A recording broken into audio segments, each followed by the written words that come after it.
Bom dia, Wilson. Estamos na conexão Brasília-Campinas do nosso Cyber Snapshot número 15. Tudo bem, Paulo? Por aqui tudo tranquilo. Então, estamos aqui com notícias que jamais nos decepcionam para a gente comentar aqui. Wilson, nossa lista hoje está muito boa, hein? Começamos hoje com um vazamento da Carnival Cruise Lines, que é uma empresa da Flórida que comunicou aí ao mercado, comunicou ao regulador que vazaram dados de 6 milhões de clientes. Sei que não é a primeira vez. A Carnival é uma empresa global, uma operadora de cruzeiro, opera no segmento turístico. E o que me chamou a atenção nessa notícia são as datas, né? Segundo o comunicado, eles identificaram uma atividade 14 de abril. Dia 22 de abril, identificaram que dados pessoais foram expostos. Nós temos aí uma semana. E somente no dia 27 de maio, um mês depois, eles começam a comunicar aos afetados, aos proprietários dos dados. Muito tempo, né? Muito tempo. E outra coisa que a gente tem que relembrar é que a Carnival, que é uma empresa de turismo, ela está sujeita a várias regulações diferentes. Ali, certamente, eu tenho o passageiro da União Europeia. Ela está sujeita à GDPR. Esse assunto não acabou, nós teremos desdobramentos mais adiante. Com certeza, o vazamento é grande. Essa empresa, como você disse, opera globalmente. Em cada país onde ela opera, imagino que ela tenha que responder à legislação daquele país sobre os passageiros daquele país. Exatamente, é a boa questão das leis sem fronteiras. Exato. Bom, mas temos ainda nessa semana, em comemoração ao início da Copa do Mundo, que vai acontecer aqui no Hemisfério Norte, México, Estados Unidos e Canadá, a bandidagem está correndo atrás de phishing e outros golpes envolvendo FIFA, o nome Copa do Mundo e etc. Né? Eu acho que esse é o assunto que chamou mais atenção durante a semana. Eu filtrei 3 notícias, uma delas são 4.300 domínios fakes, imitando o site da FIFA. Recomendação é, por favor, leiam a URL antes de clicar. Leiam a URL antes de clicar. A segunda notícia, ela fala sobre fraude do álbum da Copa. Sim. Mas essa aí é muito fácil de identificar.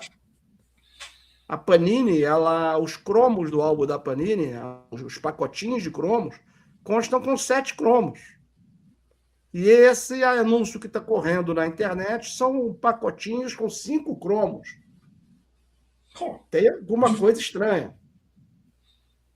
Então a pessoa cai porque quer. E a última delas, pô, deixa eu até pegar ela aqui para dar uma olhadinha, para não falar bobagem. É a questão das fraudes digitais que estão te explorando torcedores. A Copa do Mundo, não apenas no Brasil, mas no mundo todo, dizem que o futebol é o esporte mais popular. Ele tem um lado emocional. Então é muito fácil você explorar esse lado emocional do evento, com notícias fakes. Clica nesse link aqui e as pessoas clicam. Cara, clica e não é a primeira Copa que tem esse tipo de problema, né, Wilson? Não é a primeira Copa. E o alerta que eu faço é o seguinte: não é apenas Copa. Olimpíada, Copa do Mundo. Esses grandes eventos, eles chamam muita atenção. Nós tivemos no Brasil, há 10 anos atrás, os grandes eventos no Brasil. Esse tipo de coisa, embora numa escala menor, que hoje são eventos que foram ampliados exponencialmente, também aconteceu, também existia.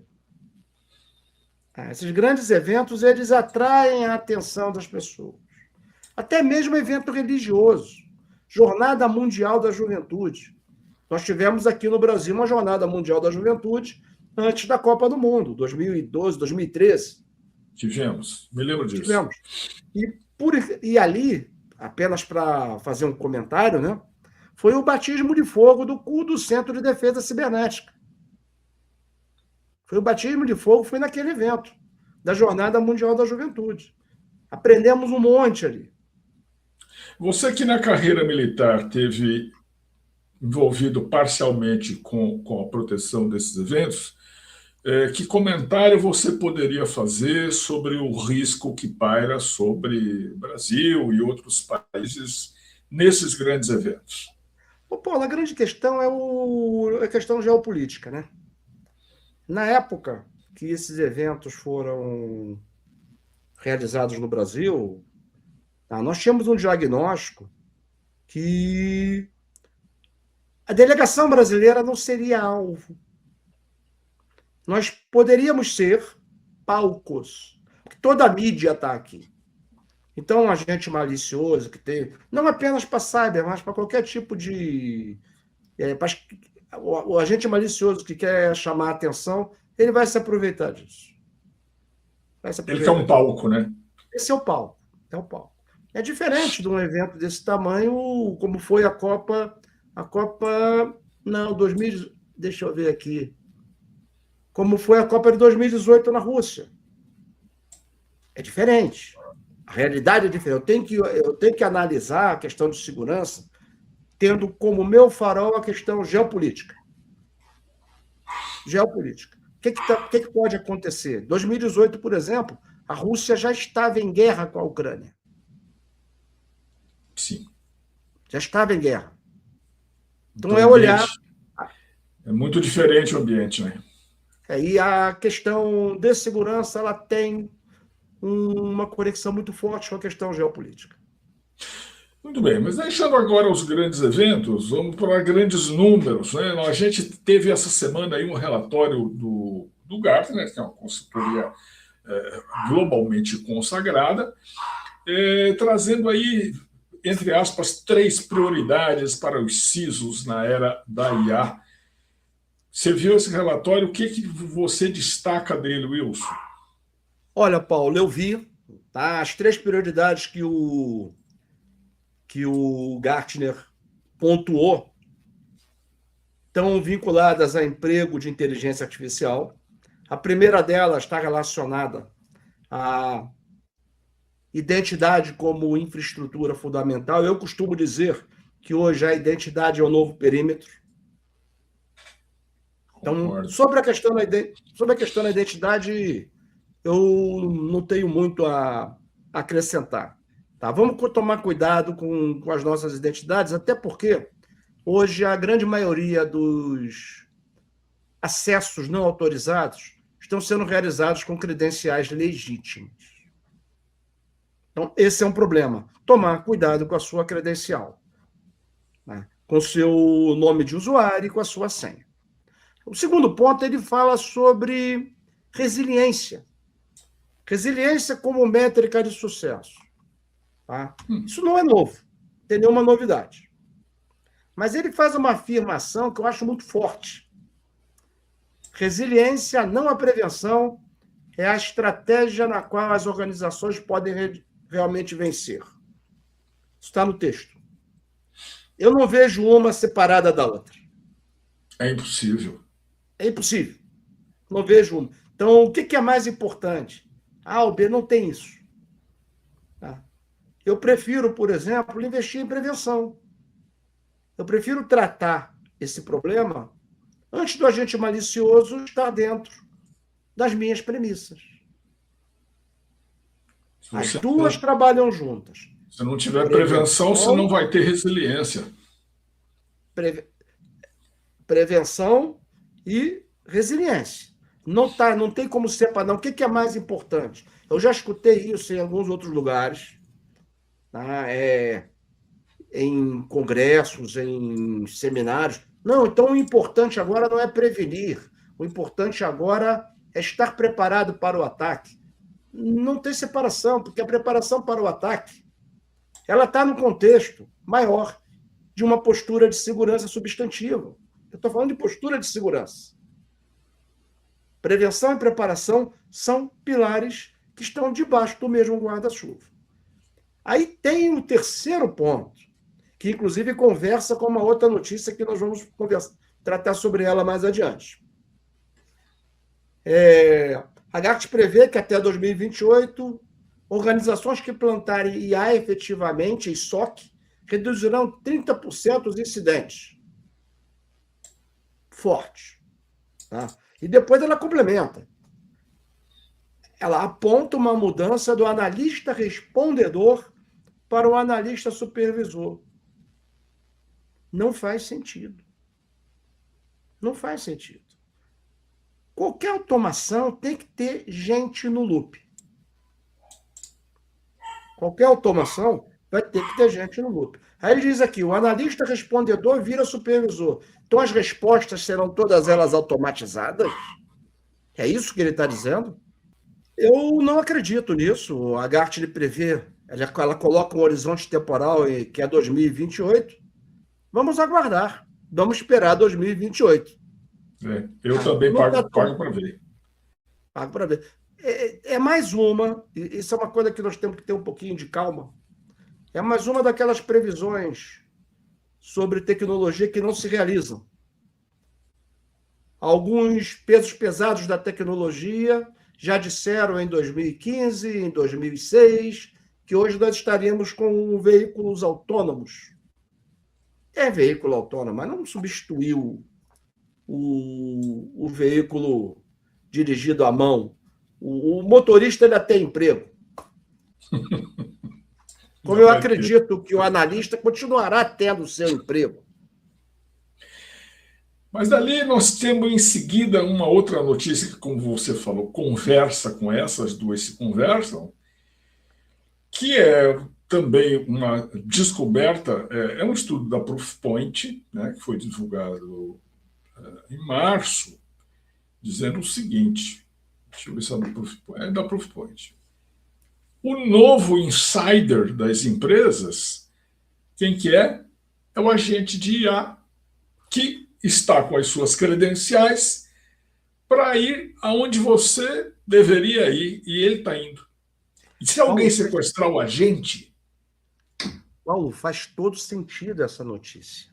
Quando eu fiquei olhando assim, e ele é realmente um insider, ele já está dentro. Já está dentro. Ele será, se nós utilizarmos a classificação de hoje, ele será um insider não malicioso. Mas ele já está dentro, ele pode ser explorado. Aí, no final dessa notícia, a própria Proofpoint escreve aqui assim, ó, confiança cega na automação é o principal vetor de exploração. Isso conversa com aquela notícia do Gartner. Isso é um perigo. Nós temos que ter gente no loop. Não tem como. Pode ser que daqui a uns anos invente alguma outra coisa melhor do que o ser humano. Até agora eu não conheço.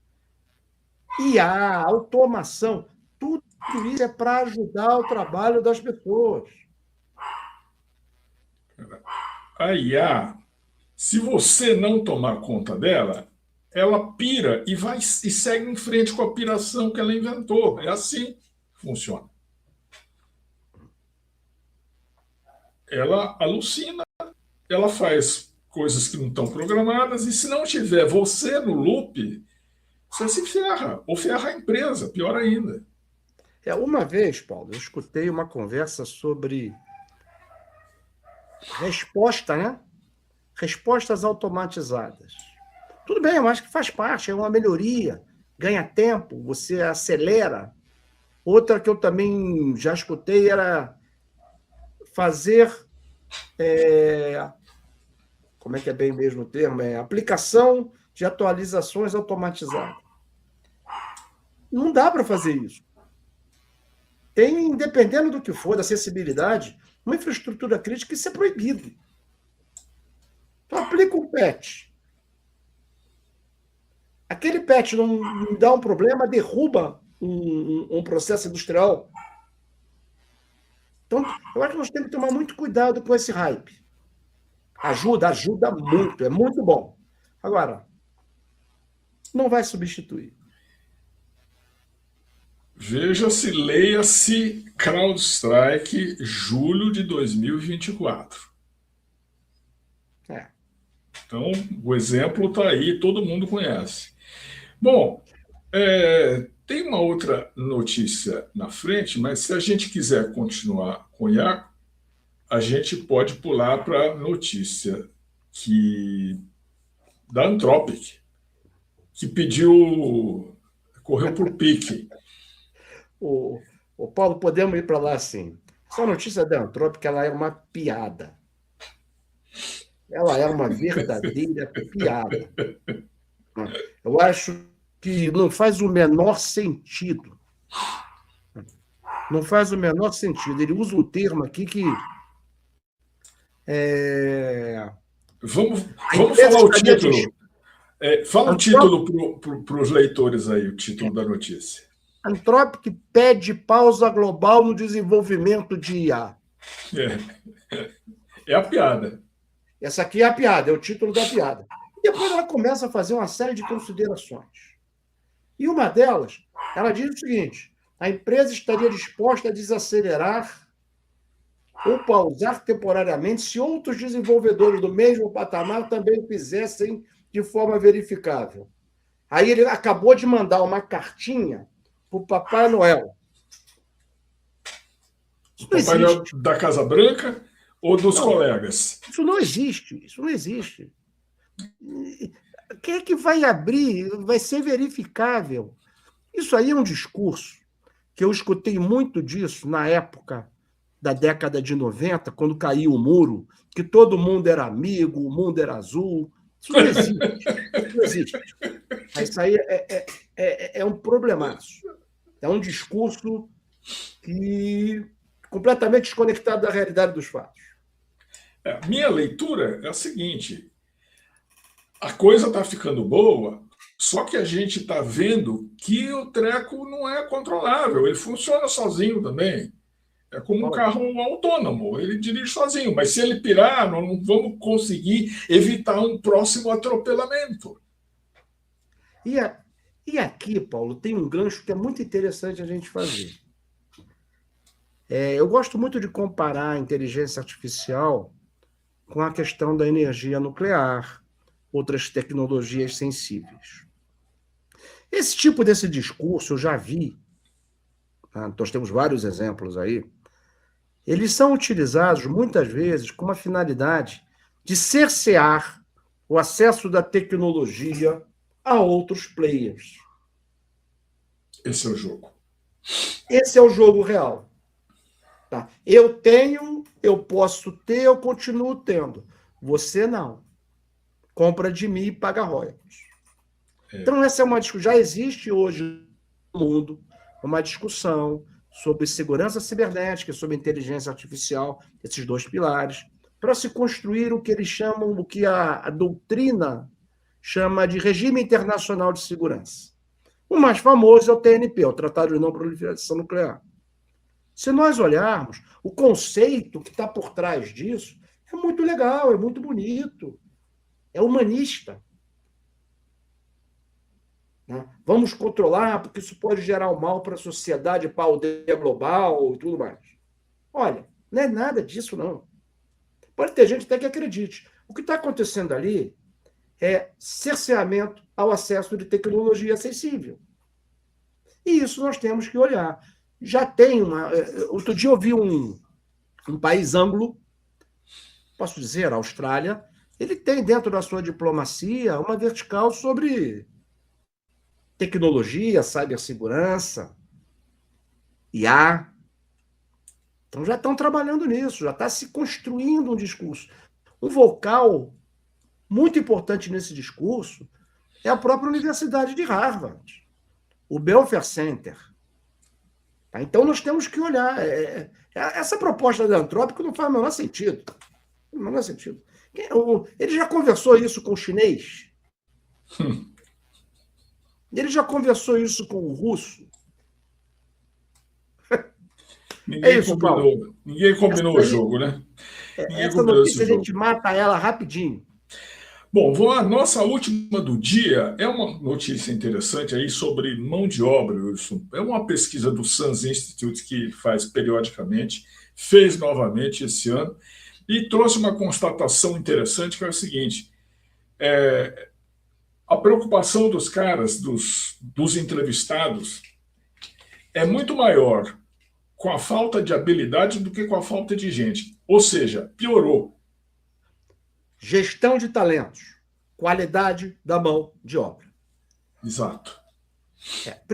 Primeira, para a gente começar essa conversa, esse choro dos sisos, isso aí é choro de perdedor, né? Aponta não ter o funcionário certo. Nós temos que lembrar que, normalmente, em processo de contratação, o CISO ou o Head de Cibersegurança ele está envolvido. Ele está envolvido, ele vai contratar um profissional da área de segurança, de cibersegurança. As empresas, normalmente, faz todo sentido, o que ela faz? Ela vai botar o especialista da área, o responsável da área no processo. Então, muitas vezes, contrata uma mão de obra ruim, o nosso CISO ou o Head de Cibersegurança tem responsabilidade sobre esse funcionário, porque ele participou. Nós estamos entrando numa questão de gestão de talentos. Agora, o que eu posso dizer para você? Esse fato, ele bate, eu concordo com ele, até porque as coisas estão evoluindo de uma maneira tal, com uma velocidade tal, que fica impossível acompanhar. Paulo, vamos voltar lá para a década de 80. Como é que era Como é que as empresas tratavam do tema de TI? Você tinha lá, normalmente no porão da empresa, o tal do CPD. E tu tinha o garoto do CPD. O garoto do CPD, ele cuidava de hardware, software, segurança. Era um funcionário para cuidar de tudo. Isso foi assim durante muito tempo. Depois houve uma divisão. Começou a separar software e hardware. Os devs começaram a ganhar mais espaço. Até porque tem que desenvolver, as coisas estão muito especializadas. Mas muitas empresas ainda continuaram mantendo a mesma estrutura, até por contenção de recursos. E hoje, pela letalidade das ameaças, pela exposição digital, a área de cibersegurança ela tem um outro destaque. Mas só que você tem muita empresa ainda que está tratando hardware, software e cibersegurança com a mesma pessoa. O gerente de rede, ele, além de gerente de rede, ele desenvolve. Não dá para não desenvolver, o cara tem que entrar nessa também. Não dá para você fazer isso. O tema está tomando uma proporção grande que as equipes, não é que as equipes vão inchar. Você vai ter necessidade, particularmente de uma empresa muito grande, tá? Ou uma empresa muito dependente do ambiente digital, uma fintech, por exemplo, você vai ter que ter pessoas mais especializadas. Mais especializadas. Não é que só faça aquilo, mas tenha um viés orientado, tenha um perfil orientado para aquele tipo de serviço. Eu costumo dizer, o profissional de segurança ele tem um perfil. O profissional de tecnologia, standard, um desenvolvedor, ele tem um outro perfil. Um gerente de rede, ele tem um outro perfil. Muito diferente do outro. Completa. Até pelas entregas. Até pelas entregas. O que um gestor de rede ou um profissional de desenvolvimento entrega? Ele entrega funcionalidades. Um profissional de segurança, ele normalmente entrega controles. São perfis diferentes. Isso é diferente. Então, essa é uma abordagem também. Agora, ela tem um ponto, esse relatório da SANS é muito bom. É muito bom. Ele tem umas recomendações muito interessantes. Inclui 3 ações. Ele tem 3 recomendações para o CISO. Primeiro deles, auditar cada vaga aberta contra um framework padronizado. Já existe, o NICE é muito bom. NICE, um americano, é muito bom. Ele diz para cada vaga, eu tomei conhecimento desse framework alguns anos atrás, eu fiquei encantado. Ele vai mostrando a trilha e vai mostrando o perfil de cada profissional. Não precisa inventar, é só olhar. O segundo dele é construir um programa de treinamento em segurança de IA, como pré-requisito para a implantação de IA. É aquilo que nós já falamos antes, eu não me canso de repetir, IA é um projeto. Implantar IA não é pegar o telefone e começar a operar com o piloto. E o terceiro vai exatamente no que nós conversamos aqui. Criar carreiras visíveis. Uma mais operacional e uma mais técnica. Foi isso que nós falamos no início. Então, as soluções estão aí. Agora, vai variar de acordo com a empresa, a capacidade de pagamento, porte da empresa, necessidade real da empresa. Não tem uma solução única, né? Não tem. Por cada resposta dessa sua, Wilson, eu acho que a gente devia guardar como uma aula sobre esse tema para as pessoas que estão nos assistindo, porque isso não está solto por aí. Pessoal, mas com essas tantas notícias aqui, encerramos o nosso 15º Cyber Snapshot. Wilson, voltamos semana que vem com o de número 16. Número 16. Aqui estaremos, então. Wilson, obrigado. Bom dia para você em Brasília. Obrigado, Paulo. Vamos torcer hoje pelo Brasil. Torçamos. Grande abraço. Tchau, pessoal. Tá joia.